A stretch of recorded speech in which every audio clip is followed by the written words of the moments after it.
In this video, I'll show you how to easily change the language in Perplexity AI.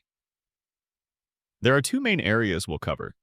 First is the user interface language, which controls the menu and labels. Second is the AI response language, which controls the language of the answers you receive. Let's start with the interface language. Click on your profile, then select Preferences. Under the Language section, select the language you prefer to see in the interface.